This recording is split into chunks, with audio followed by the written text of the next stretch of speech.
Откако биле ликвидирани овие лоси, зли Турци, полека веќе почнало да се средува животот. Српските власти, претежно началникот Дусан Николич и военото лице Петрович, преку своите органи побарале луѓето во Тиквешијата, односно во Неготино, Кавадарци, да го предадат оружјето.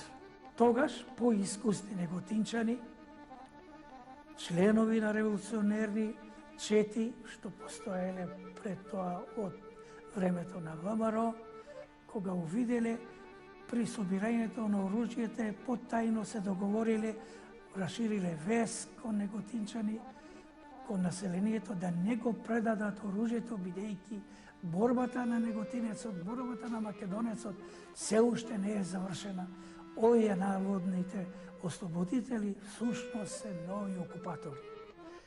Така населението се организирало и почнало да ги крие тие своји пушки што ги имале, почнало да ги игнорираат српските власти, кои што за таквите постапки биле и многу строго казнувани. Незадоволството кај населението во Тиквешијата беше манифестирано веднаш по завршувањето на Првата Балканска војна, кога со вклученото примирје меѓу балканските сојузници и Турција на 4 декември 1912 година, Македонија ја изгуби својата географска, економска и политичка целина, а со заземањето на Тиквешијата од страна на српските војни единици во ноември 1912 година, Тиквешкиот округ ја изгуби својата територијална компактност. Полека српската окупациона власт почнала да ги покажува своите вистински карактеристики и идеи со прогонот и затворањето на некои видни личности од Неготино, па до вербата почнала да исчезнува. Набргу, само за неколку месеци, новодојдените српски окупатори го навестиле и новото робство над населението. А кулминација настана со вршењето на пописот на населението, кој што тиквешкото население беше приморано во пописните листи да се искажува како срби, а како мајчин јазик да биде српскиот јазик. Тоа се разбира дојде до едно големо несабордачурување кај народот, дури и отпор. Отпор пред се кај членовите припадниците на Македонската револуционарна организација, така што во тие први месеци од 1913 година дојде и неколку апсени убиства на видни членови на организацијата во Кавадарци. А исто така ваквата состојба во Тиквешијата врз основа на она што тие ја спроведува асимилацијата на тиквешкото население, говори и настапот на командантот на Кавадарци, полковникот Урошевич, кој во присуство на членовите на училиштата во Кавадарци, или таков еден собир, тој отворено им се обратил, односно им се заканил, велечи им дека вие сте стари срби, дека бугарите со доаѓањето ве асимилираа, а сега вели ние кога сме повторно тука, вие ќе си станете повторно срби, и ако било кој не ја исполни веднаш наредбата, тој веднаш ќе биде убиен. Веднаш неговите мерки ги покажале и првичните резултати. Во прво време тој ги отпуштил од работа сите македонски учители, кои што во тоа време учителствувале во Кавадаречката нижа гимназија и сите околу 50 на кои што учествувале во селата во Тиквешијата. Пред востанието, местните војводи заедно со населението ги презеле првите акции околу самата организација, формирајќи војводски совет од 15 членови, при што биле организирани 3 собранија, каде што биле поставени основите за тоа како треба да се одвива востанието. Бурошевич после неколку дена повторно ги викал представници на поранешната, така да речем, градска управа и им кажал, малку омекнал, па им рекол дека они учители кои што сакаат и понатаму да работат, односно да бидат оставени на нивните работни места, можат да продолжат со тоа што тој ќе ги испрати на курс во Белград, кој што траел прилика 6 недели, после кој курс тие требале да полагаат српски јазик и српска историја и во колку успешно го положат курсот, тогаш повторно ќе бидат наставници заедно со нивните српски колеги. Достапната архивска документација во архивите во Република Македонија, Република Бугарија и Република Србија, како и одамна објавените историографски дела, а особено бројните спомени на самите учесници и сведители на Тиквешкото востание, даваат мощни драгоцени податоци за причините, текот и последиците на Тиквешкото востание. Сите овие мерки, а и уште многу други кои што ги правеле српските војни и полициски власти, предизвикале гнев, силен гнев кај населението во Тиквешијата. Така се собрале во куќата на Јованче Шкартов поранешните раководители, поранешните револуционери, членови на градскиот комитет на внатрешната македонска револуционерна организација, околиското раководство, а и сите тиквешки војводи, меѓу кои Мишо Шкартов, Дончо Лазаров со Итиријата, Диме Пинџуров, Тодор Камчев и останатите, а тука присуствувал и Лазо Фертикоц заедно со неговиот заменик Александар Хаџидемирски. Тие одржале состанок во куќата на Јованче Шкартов. На овој состанок на кој присуствувале околу 40 луѓе, револуционери, било донесено решение дека ваквите мерки кои што ги направиле српските војни и административни власти апсолутно не можат повеќе да се толерират, дека единствен спас за да се избави населението од ваквата положба, од ваквата состојба, било кревање на вооружено востание, односно вооружен бунт. Тогаш се случуваат клучните настани во Тиквешијата. Се уште во Неготино и во Кавадарци имало турско население и избегано некои зли, лоши турци.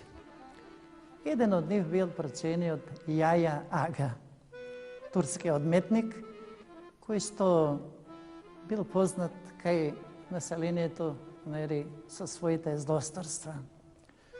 Во ова време, според некои искажувања на стари неготинци, Јаја Ага имал се уште некое големо богатство со него од неколку канти на злато.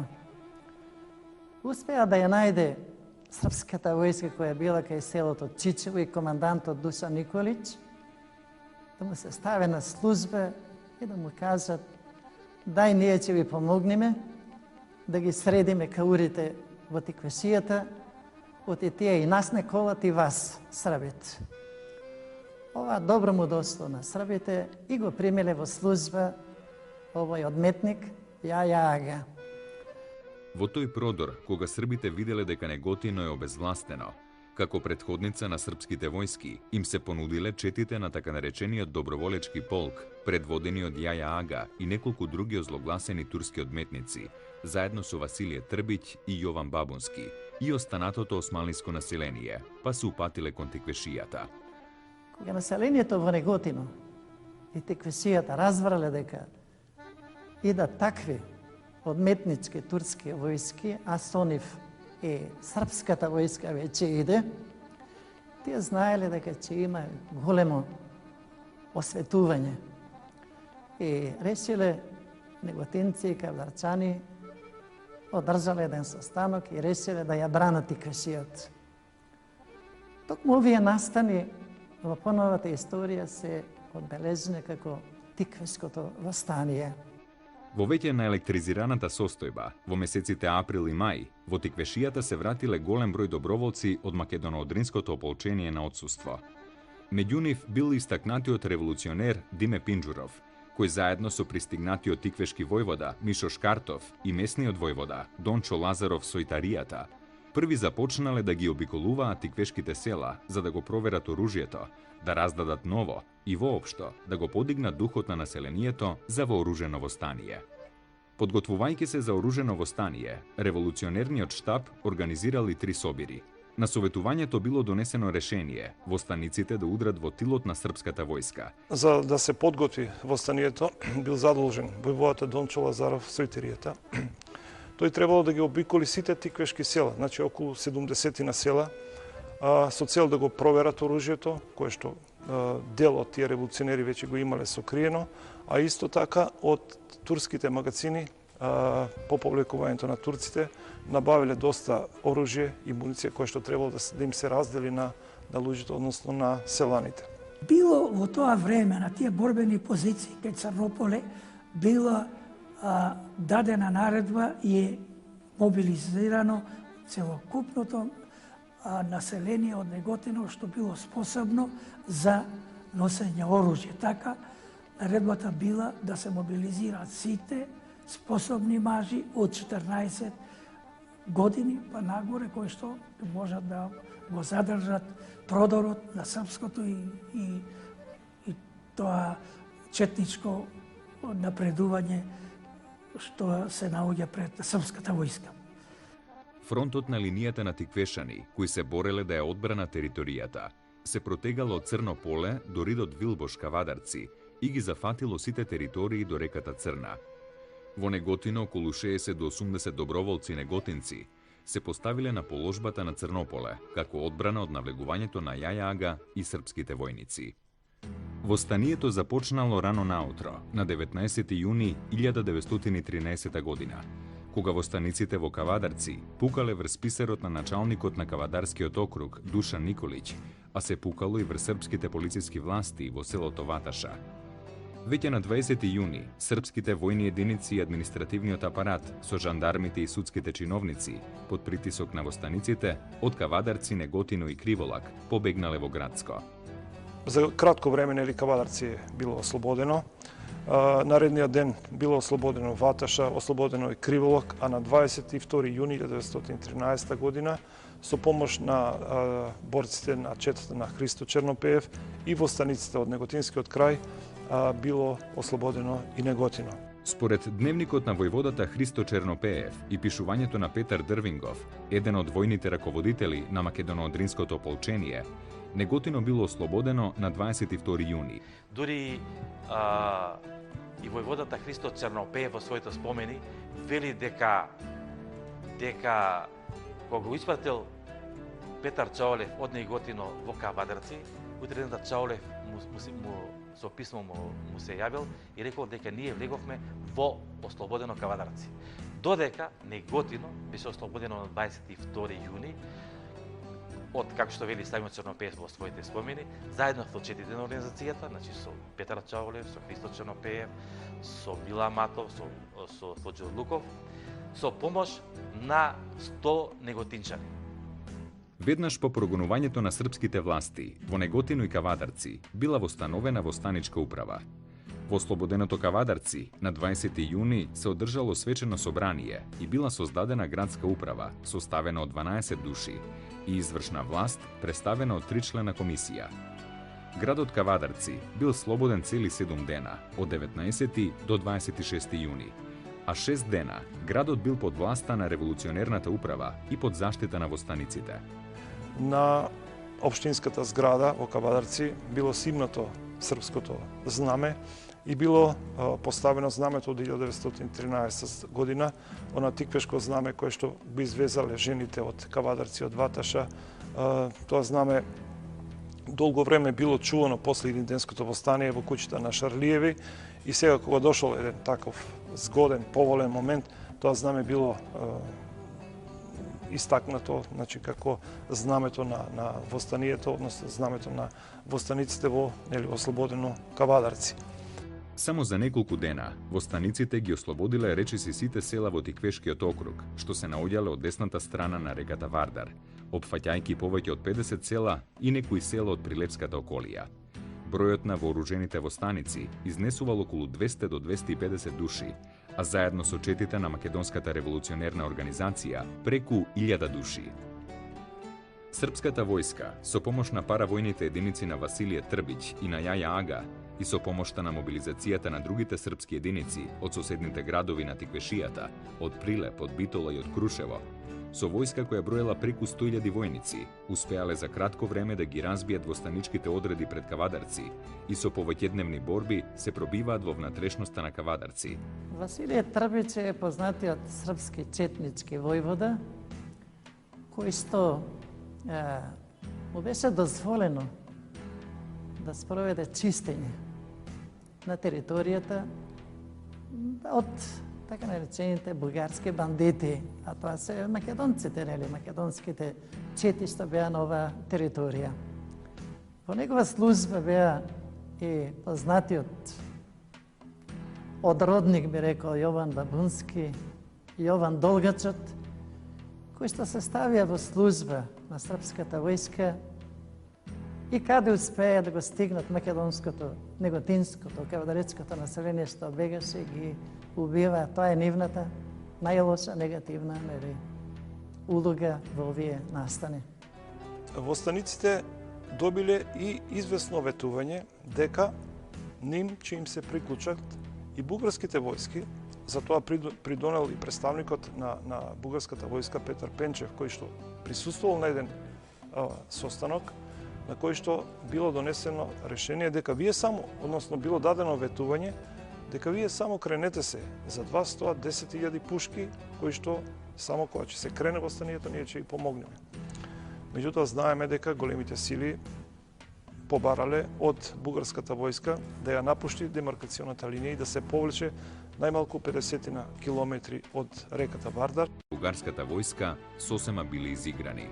Тиквешките востаници останале осамени на позициите против српската армија, која започнала да се прегрупира и да ги засилува своите редови со нови војни единици од Битола, Прилеп, Крушево и Кичево, како и со повеќе од 500 четници доброволци, предводени од војводите Василije Трбиќ, Јован Бабунски, Јован Долгачот и Јаја Ага, познати по теророт над македонското население. Во почетокот имале сили, но кога почнала да действува и српската артилерија, кога почнале да паѓаат првите бомби во позадината и во близината, сватиле дека ги чека пекол. Почнале да се повлекуваат и на брзина успеале да се состанат и да се договорат како да го спасат невиното население од Неготино, од Кавадарци, како тоа да се повлече, а овие да им бранат од стапница, слободно, непречено да се повлечат. Кога стигнале казнените одреди на Јаја Ага, неготинци во хаос бегале преку реката Вардар, преку селата Дуброво, Воишанци, Радовишко, на кај Бугарија. Некои неготинчани, оглушувајќи се на наредбата на штабот, што го предводело востанието, останале во своите домови со намера и со мисла дека никому лошо не сториле, па што има некој ним лошо да им прави. Во тоа и многу се излагале. Кога дошле турците во Неготино, како предходница на српската војска, тие прво што почнале, ставале се, кој како сретни го, се под нож. Бидејќи станува збор за 25 и 26 јуни. Времето било многу жешко. Се јавиле првите проблеми. Значи, скоро сите околни, поради големата суша, пресушиле локалните извори и чешми, така да настално и голем проблем околу снабдувањето со вода на востаниците. Проблем набрзо бил разрешен. Жените од Кавадарци, Неготино и околните села, тие сами пристапиле со носење на вода, со стомни, со бардаци и така натаму, и ги снабдувале востаниците. Оставени без очекуваната помош од страна на бугарската армија и со повлекувањето на четите на ВМРО, а особено од жестоките навлегувања на четниците на Василije Трбиќ и башибозуците на Јаја Ага, тиквешките востаници биле принудени да ги напуштат позициите и да се повлечат, најпрвин во Неготино и Кавадарци, а потоа заедно со голем број жени, деца и старци, преку Вардар да се упатат кон Радовиш и Штип, преку селата Ресава, Бегниште и Конопиште, кон планинските предели на Кожув. Заедно со востаниците започнало да се повлекува и маса од население, од Кавадарци, од Неготино, понатаму од Ваташа и од околните села, бидејќи тие наслутувале дека нешто лошо, дека нешто страшно ќе се случи. Најголемиот дел од збегот на бегалците, заедно со востаниците, тие пребегнале кон селото Конопиште и во една куќа, да речеме, се собирале можеби по стотина луѓе. Да веднаш се јавил проблем со исхрана на тоа население. На неколку пати дури доаѓале емисари испратени од српската војска да збегот, односно бегалци да се вратат назад во Кавадарци со гаранција дека ништо нема да им се случи. Србите наводно неисплашеното население кое што беше разбегано, упателе проглас дека ќе бидат амнестирани. Нека се вратат луѓето во куќите, во домовите, ќе бидат ослободени. Меѓутоа не било така. Многу те луѓе во Неготино, во Кавадарци што се вратиле, биле стрелани од српската војска. Кога Јаја Ага стигнал во Неготино, веќе немало одбрана и неговиот баши Бозук во невидена одмазда собрале десетици канти со газија, зејтин или шарлаган и почнале да ги палат куќите и дуќаните во чаршијата и цело Неготино. И ја почнале пред сметката сега со чистење, со грабеж, со палеж на Неготино. Кога виделе оние што преостанале тука во Неготино дека српската војска заедно со четниците се немилосрдни, палат, грабат, убиваат се пред себе, немилосрдни се и према деца, и жени, и бремени, и старци, и така натаму, се упатиле, се организирали и побегнали тие што можат да побегат во манастирот Свети Ѓорѓија, сметајќи дека, ете, и да дојдат тука, може би со надеж дека и светецот Свети Ѓорѓе ќе ги заштити. Во црковниот двор дошла и четата на Јаја Ага и Фазлија, со одзверени очи и крвави ножеви, сакајки да извршат невиден колеш врз целото население собрано тука.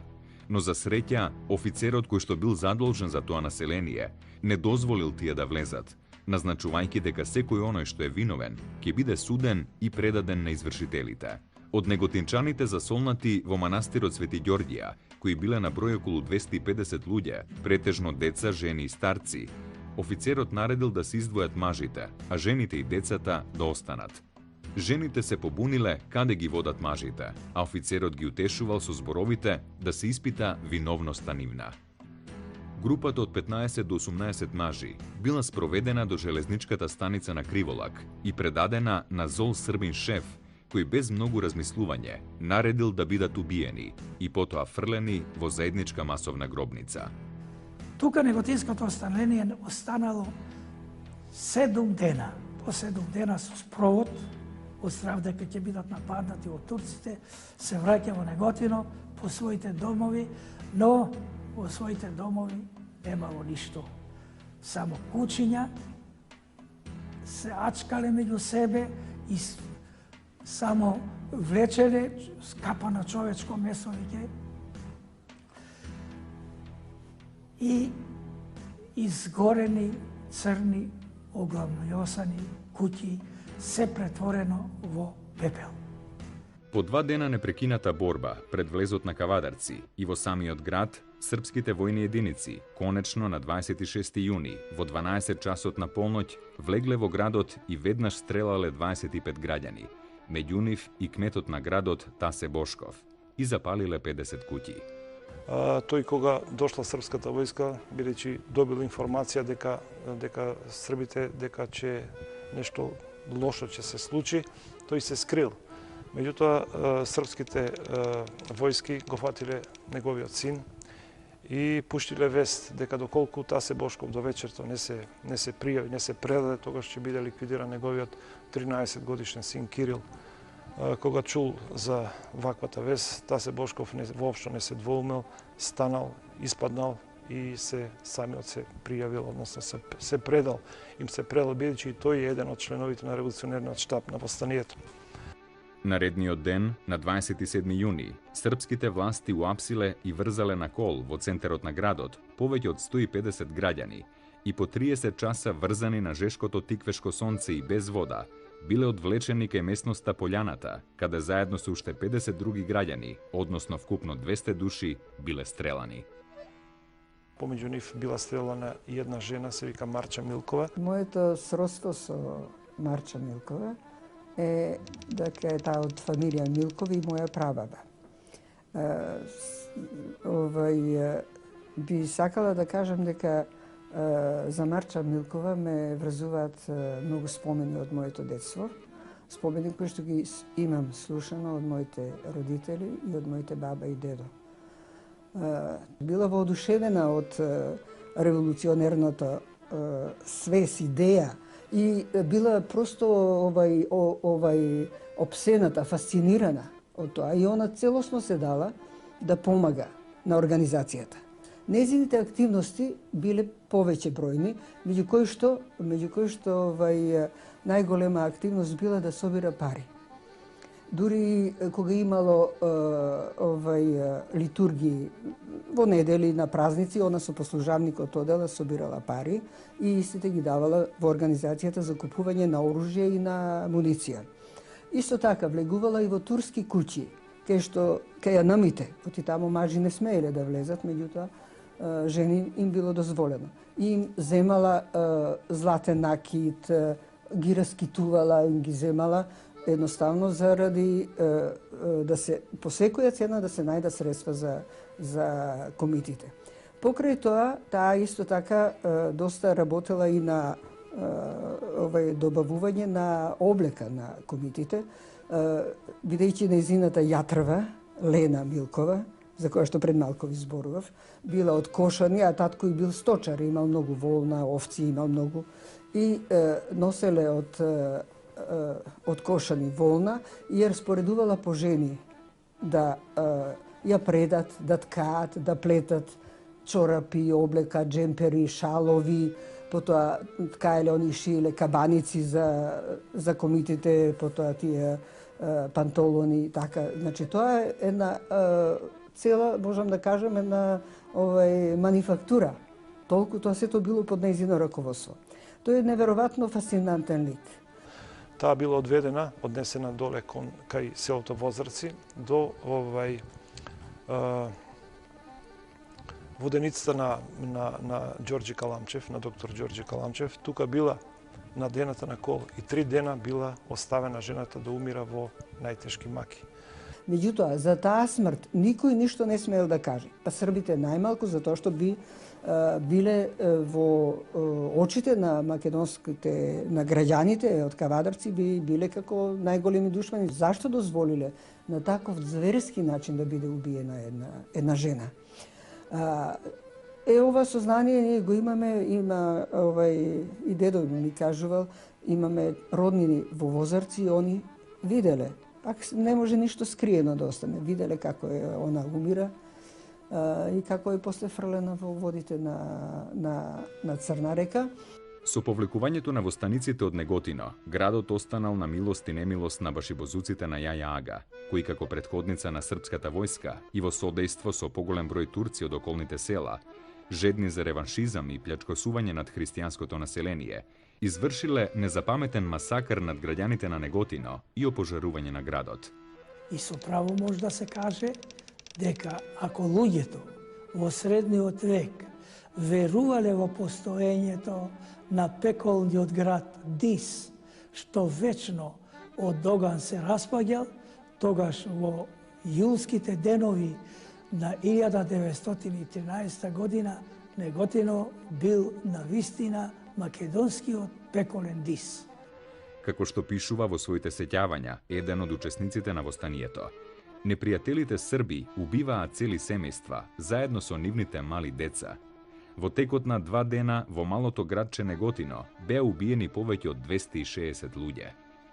Во селото Ваташа доаѓа четата на Коста Павловиќ и побарале во тој период да односно побарале од семејството Пинџуреви. Отишле во куќата на Димитар Пинџуров, кој што само што се вратил од тоа време како учесник во Првата Балканска војна од Чаталџа и побарале од неговата мајка Наца Пинџурова да каже каде е неговиот син, каде е низиниот син. Тогаш Наца Пинџурова можеби и не знаела жената, кажала дека таа не знае каде е неговиот син. Тогаш тие почнале да ја малтретираат, почнале да ја тепаат.